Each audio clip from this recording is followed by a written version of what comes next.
नमस्कार बच्चों, आज मैं बात करूंगी कक्षा 11वीं की पाठ्यपुस्तक अभिव्यक्ति और माध्यम के पाठ शब्दकोश के विषय में।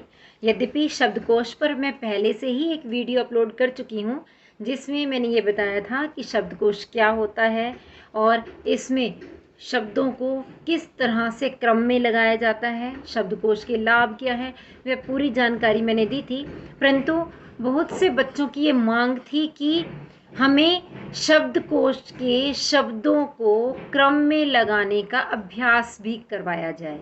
तो इसीलिए आज के इस बहुत छोटे से वीडियो में मैंने 11 प्रश्न रखे हैं, जिनमें शब्दों को शब्दकोश के क्रम के अनुसार ही लगाना है। और साथ ही साथ छोटे छोटे से वे प्रश्न भी हैं जो कि शब्दकोश पर ही आधारित हैं, जो प्रायः परीक्षा में पूछे जाते हैं। तो इन प्रश्नों पर भी हम चर्चा करेंगे। साथ ही साथ जो ये 11 प्रश्न दिए गए हैं क्रम में लगाने के लिए, पहले आप इन्हें ध्यान से देखिए, स्वयं लगाइए और उसके बाद आपको इनके उत्तर भी प्राप्त होंगे। बच्चों, इस वीडियो को और आगे देखने से पहले यदि आपने अभी तक मेरे चैनल को सब्सक्राइब नहीं किया वो पहले कर लीजिए। साथ ही बेल आइकॉन को भी दबा दीजिए ताकि मेरी हर लेटेस्ट वीडियो की अपडेट्स आप तक पहुंचती रहे। और यदि आपको यह वीडियो पसंद आए और आपको लगे कि इसमें आपके काम की कोई जानकारी मिल पाई है, आपको वाकई इससे लाभ पहुंचा है, तो इसे लाइक अवश्य कीजिएगा, अपने मित्रों के साथ शेयर भी कीजिएगा। तो आइए शुरू करते हैं। शब्दकोश के अनुसार शब्दों को सही क्रम से लगाना। बच्चों, यहाँ 11 प्रश्न दिए गए हैं जो कि अभ्यास के लिए हैं। निम्नलिखित शब्दों को शब्दकोश के अनुसार क्रमबद्ध कीजिए। आप इन सभी प्रश्नों को ध्यान से देखिए। इनके शब्दों को देखकर शब्दकोश के नियमों का ध्यान रखते हुए आप स्वयं इन्हें क्रम में लगाने का प्रयास कीजिए। इसके लिए आप इस पेज का स्क्रीनशॉट ले सकते हैं। पहले स्वयं अच्छी तरह से इसको क्रम में लगा लीजिए। इसके पश्चात मैं इनका सही उत्तर भी बताने वाली हूँ और उन उत्तरों को मिलाते हुए आप साथ ही साथ कारण भी समझ सकते हैं कि इन्हें इस क्रम में क्यों रखा गया। आइए अब मिला लेते हैं इनके उत्तर। पहला प्रश्न, उसमें सही क्रम होगा चंद्रिका, बुद्धिमान, रजनी, विदग्ध, संध्या। इन्हें हमने व्यंजनों के क्रम से, वर्णमाला में जिस क्रम में व्यंजन होते हैं उसी क्रम में लगाने का प्रयास किया है। पहले चवर्ग वाला आएगा, फिर पवर्ग वाला बुद्धिमान होगा, फिर यारा लावा में जो र आता है वह आया, फिर र के बाद व और फिर बाद में श श स ह होता है, इसलिए स आया। ऐसे ही दूसरे प्रश्न का उत्तर देखिए। कृत, क्रंदन, क्रम, क्रमशः, क्राफ्ट, क्रिया। यहाँ थोड़ा सा आपको असमंजस हो सकता है कि कृत पहले क्यों और क्रंदन बाद में क्यों। तो बच्चों याद रखिए, कृत में क पूरा है, उसके नीचे री की जो मात्रा है ये स्वर है, यानी क पूरा है, जबकि क्रंदन में क आधा और र पूरा है। जब भी हम क्रंदन लिखते हैं इसमें क आधा रहता है और र पूरा, और हमें मालूम है आधे व्यंजन वाले हमने शब्द जो लिखने हैं वे पूर्ण व्यंजन वालों के बाद में लिखने हैं। इसीलिए पहले कृत आया, फिर क्रंदन आया, और उसी के अनुरूप हम आगे यह देखते चले गए कि जो स्वर है उसी के अनुसार आगे बढ़ते रहें। तीसरे का उत्तर है क्षमा, क्षितिज, खरगोश, नीर, हंसी। यहाँ क्षमा और क्षितिज पहले और खरगोश बाद में इसलिए है क्योंकि क्षमा और क्षितिज इन दोनों में पहला जो संयुक्त अक्षर है वह है क जमा श। तो क वाला पहले और ख वाला खरगोश बाद में ही आना है। चौथा उत्तर सम्मत, समझ, हंस, हंस, हास, ह्रास। तो यहाँ आप देख पा रहे हैं चवर्ग वाला पहले आया, फिर श श स ह में से स आया, फिर अनुस्वार वाला यानी सिर्फ बिंदु वाला, फिर चंद्र बिंदु वाला, फिर जब अ की मात्रा वाला और कोई नहीं है तो आ की मात्रा का आया, और फिर हरास। हरास में ह आधा है, र पूरा, तो इसीलिए पूरे वाले ह के बाद आधे वाला ह प्रयोग होगा, तो इसीलिए हरास अंत में आएगा। पांचवा उत्तर चंद्रमा, चंद्रायण, चंद्रिका, चकोर, चांद। इसमें तो ज़्यादा असमंजस का मतलब ही नहीं बनता, क्योंकि हम देख पा रहे हैं कि चा के ऊपर बिंदु वाला यानी अनुस्वार वाला पहले और फिर बिना अनुस्वार वाला च लिया, और जब अ की मात्रा वाला नहीं बचा तो आ की मात्रा वाला चांद अंत में आया।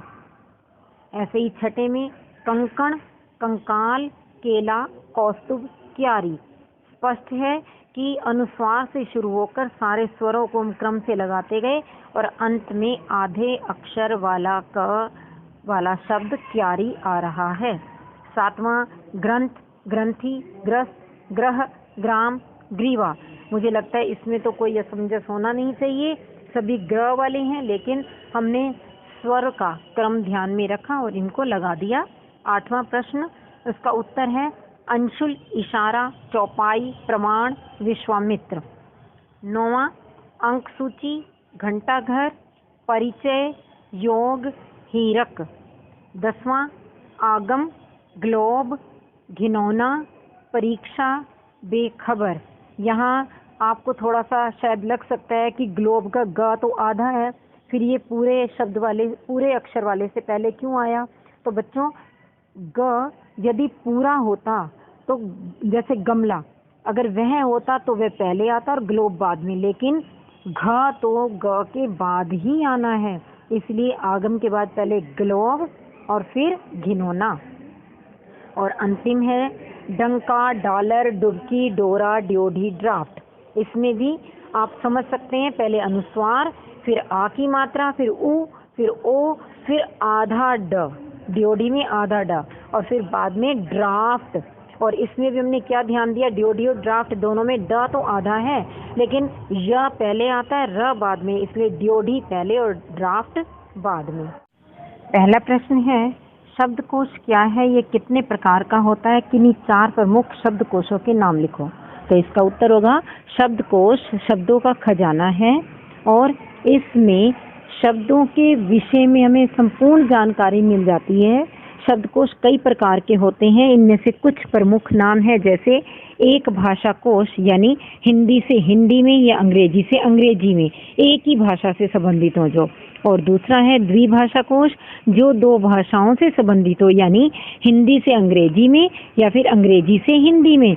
और तीसरा है बहुभाषा कोश, जिसमें 2 से अधिक भाषाओं से संबंधित शब्दों के अर्थ पता चलते हैं, ऐसे कोश को बहुभाषा कोश कहते हैं। चौथा विश्व कोश, जिसमें विभिन्न विषयों या शीर्षकों से संबंधित विश्व की अनेक ज्ञानात्मक सूचनाएं प्राप्त होती हैं।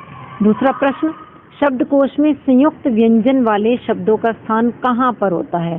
संयुक्त व्यंजन वाले शब्द वे होते हैं जो कि 2 आधे शब्दों को मिलाकर बनाए जाते हैं और उसके पश्चात उनमें कोई ना कोई स्वर लगा होता है।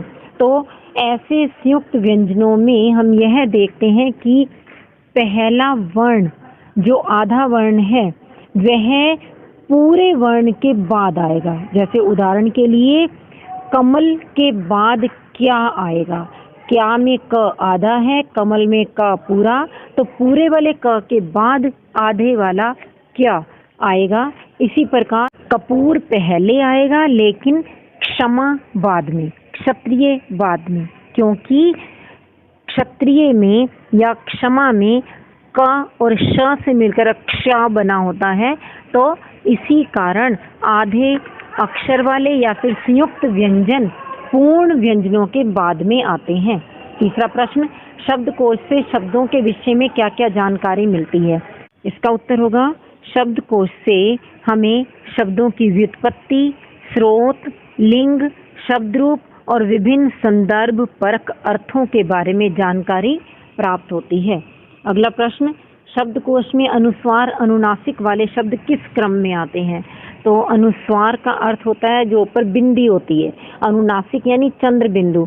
तो बिंदु अथवा चंद्र बिंदु वाले शब्द पूर्ण शब्द से पहले आते हैं। जैसे उदाहरण के लिए कंगाल पहले आएगा, कमल बाद में। अगला प्रश्न है, शब्दकोश में संकेताक्षरों का क्या महत्व है? संकेत सूची में लिखे जाने वाले कोई 5 संकेत लिखिए। तो इसका उत्तर होगा शब्दकोश में संकेताक्षरों के माध्यम से हमें यह पता चल जाता है कि संक्षेप में लिखे गए शब्दों का अर्थ क्या है। जैसे अ के पीछे बिंदी लगे होने से अव्यय, ऐसे ही ई इत्यादि के लिए उ, उदाहरण के लिए अ, अरबी के लिए आ, आधुनिक, उपसर्ग के लिए पु, पुल्लिंग के लिए स्त्री, स्त्रीलिंग के लिए प्रयोग होता है। तो बच्चों, मुझे आशा है कि अब आप सही तरीके से शब्दों को शब्दकोश में दिए गए क्रम के अनुसार लगा पाएंगे। तो आप अभ्यास कीजिए, परीक्षा में बिल्कुल सही सही प्रश्न करके आइए, अच्छे अच्छे अंक प्राप्त कीजिए। मेरी ढेरों शुभकामनाएं आपके लिए। धन्यवाद बच्चों।